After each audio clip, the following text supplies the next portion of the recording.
carbon dioxide and iron. So we need to find the masses of both of our products. So because the problem gives us 114 grams of carbon monoxide, that's how we're going to start both of our stoichiometry problems. So first, what we're going to do is we're going to go from carbon monoxide, because that's what it gives us in the problem. It gives us carbon monoxide. So we're going to go from carbon monoxide to carbon dioxide. Then we're going to set up a different problem. We're going to go from carbon monoxide to iron. So we're going to start the first one with 114 grams of carbon monoxide.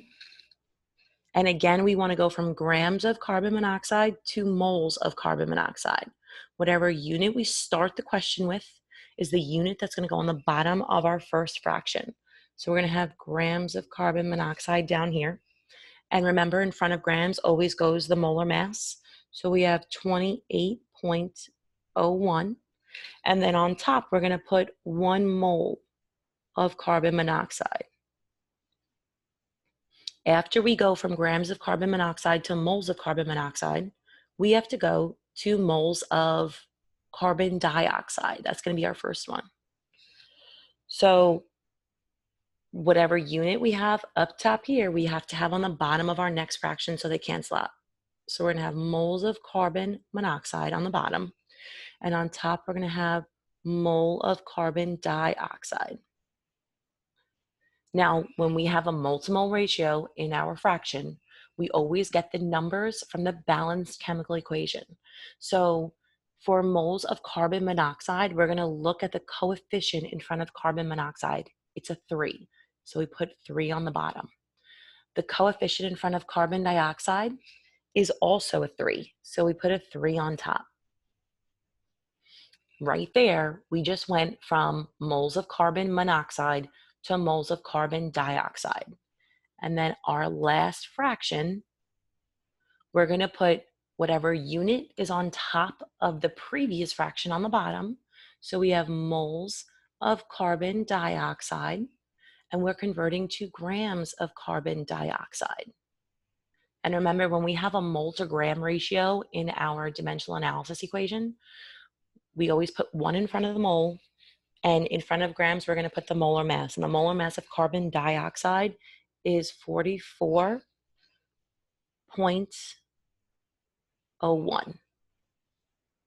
Sorry, it looks a little messy.